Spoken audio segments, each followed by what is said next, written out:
یا یہ کہ وہ اس کے بدلے میں کچھ ایسی چیز دے دے جو اس سے بھی بہتر ہے. مطلب ہمیں تو نہیں پتہ چل رہا، ہم تو پتہ نہیں کیا مانگ رہے تھے، لیکن اللہ نے اس سے بہتر چیز دے دی. اور اللہ تعالیٰ کئی دفعہ دعا قبول نہیں فرماتا اور اس کو آخرت کے لیے جمع کر لیتا ہے. اور کہا یہ جاتا ہے، جو حدیث سے ہمیں پتہ چلتا ہے، کہ جب لوگوں کو وہ آخرت میں انعامات دیے جائیں گے تو وہ کہیں گے کہ کاش دنیا میں ہماری کوئی بھی دعا قبول نہ ہوئی ہوتی. اور نماز اور دعا کے بارے میں جب آپ قرآن اور حدیث سے سیکھتے ہیں تو آپ کے اندر بڑی پازیٹیوٹی آتی ہے کہ میں نے جو دعا مانگی ہے وہ تو قبول ہو گئی اگر میں نے وہ سارے پیرامیٹرز پورے کر لیے. Is it okay to stay in distance with negative people though they are close relatives but keep on disturbing us with negative behaviour? اللہ تعالیٰ ناراض تو نہیں ہوں گے. یہ ڈپینڈ کرتا ہے کون سے ریلیٹیوز ہیں اور آپ کو کس طرح کا نقصان پہنچا رہے ہیں. ہم قطع تعلقی تو نہیں کر سکتے، لیکن صلہ رحمی کا مطلب، جو کہ میں ہمیشہ کہتی ہوں، یہ نہیں ہوتا کہ آپ ان کو گھر میں بٹھائے رکھیں، اپنے پاس ورڈ دے دیں، ان سے سارے سیکرٹ شیئر کریں اور پھر جو مشکلات آئیں اس پہ آپ غم زدہ ہوتے رہیں. بات یہ ہوتی ہے کہ آپ نے کام بھی درست کرنا ہوتا ہے، صحیح طریقے سے بھی کرنا ہوتا ہے، اور اس میں جسے کہتے ہیں نا کہ کوئی پنڈورا باکس بھی نہیں کھولنا ہوتا. تو اس پہ نہیں اللہ تعالیٰ ناراض ہوں گے. ہاں لیکن اگر ہم اپنی وہ نیگیٹیوٹی کی وجہ سے لوگوں سے قطع تعلق کرنا شروع کر دیں، جو جائز ان کا حق بنتا ہے وہ بھی نہ ان کو دیں، تو ظاہر ہے وہاں پہ ہماری پوچھ ہوگی. اس لیے ہر رشتے کے معاملے میں ہمیں محتاط ہونے کی ضرورت ہوتی ہے. My child has a coping behavior a lot, whether it's another child he spends most of time with or animals. Like we have sheeps at home for 3 to 4 months. He have started moving his head in certain way as they do. He copies such things. I have given you example, which lasts for some time, then he leaves it too. Is it something I should be concerned about? مجھے یہ نہیں پتا کہ آپ کے بچے کی age کیا ہے، لیکن بات سے یہ لگ رہا ہے کہ چھوٹا بچہ ہے. 7 ایئر کا بچہ ہو سکتا ہے کہ اٹینشن سیکھ کر رہا ہو آپ کی. آپ اگنور کریں، بس آپ نارمل سا بیہیویئر دیں تو آپ دیکھیں گے کہ آہستہ آہستہ وہ چیزیں ٹھیک ہو جائیں گی. کیونکہ جب بچہ کوئی ڈفرینٹ بیہیویئر دیتا ہے، یا ہم اس کو اپریشیٹ کرتے ہیں یا ہم اس کو بار بار رک کے کہتے ہیں یہ نہیں کرو، یہ طریقہ ٹھیک نہیں ہے، پھر تم نے یہ کیا ہے، تو وہ پھر بچے کا غلط بیہیویئر جو ہے وہ بڑھنا شروع ہو جاتا ہے.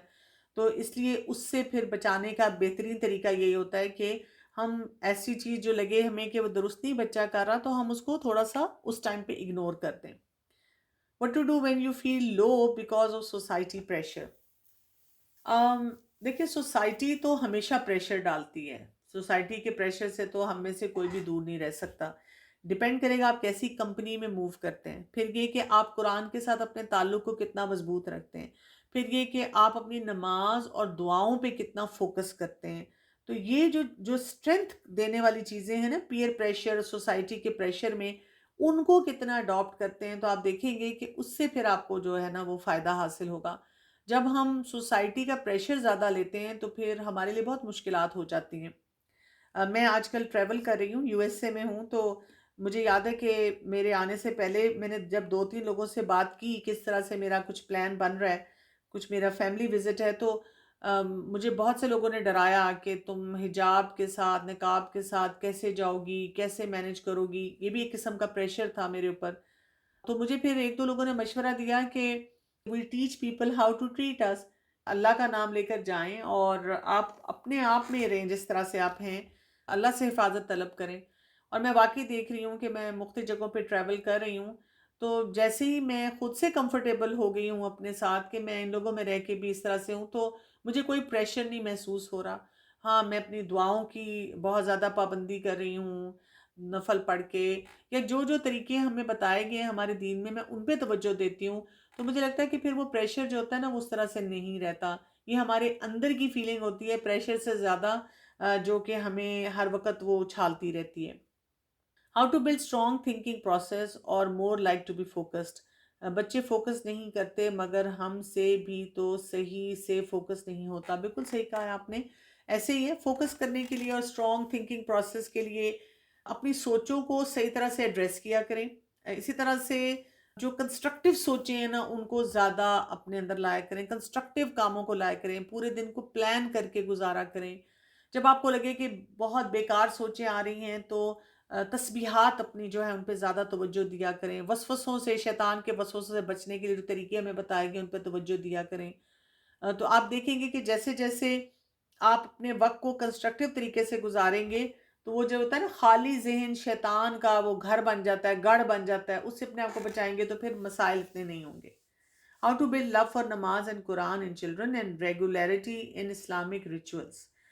نیت جیسے بھی ہم نے آج بات کی ہے، اور اس کی خوبصورتی دکھانا، اس کی روح بتانا، اس کے لیے صحیح رول ماڈلز بچوں کے سامنے لانا، ان کو اپریشیٹ کرنا، بچے کے ٹیمپرمنٹ کے مطابق ان کو گائیڈ کرنا، اور ریگولیرٹی لانے کے لیے ان کو جیسے اشتہار، کئی چیزوں کے اشتہار ہم اپنے بچپن سے دیکھ رہے ہیں، اور لگاتار اسی طرح خوبصورتی سے وہ اپنی پروڈکٹس کو بتاتے ہیں، تو اسی طرح سے ہم بھی اپنے بچوں کو بہت خوبصورتی سے دین کی بات بتاتے رہیں، جھنجھلائیں نہ، پریشان نہ ہوں، اریٹیٹڈ نہ ہوں کہ کیا مصیبت ہے، کتنی دفعہ تمہیں بتانا پڑے گا، پتہ نہیں تم لوگ جو ہو بات کیوں نہیں سنتے ہو.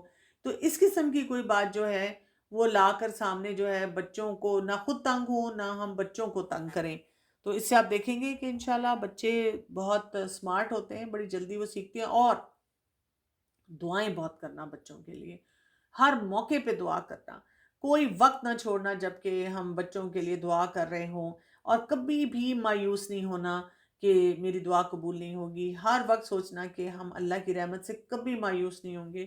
ہمیں نہیں پتہ ہوتا کہ کون سا ایسا موقع ہوتا ہے جب اللہ تعالیٰ کی طرف سے قبولیت کی گھڑیاں ہوتی ہیں، جو ہم چاہ رہے ہوتے ہیں اللہ تعالیٰ جو ہے اسی میں برکت ڈال دیتے ہیں. تو یہ کام جو ہے ان کو بہترین طور پہ کرنا. سبحانک اللہم و بحمدک اشہد ان لا الہ الا انت استغفرک و اتوب الیک. السلام علیکم ورحمۃ اللہ وبرکاتہ.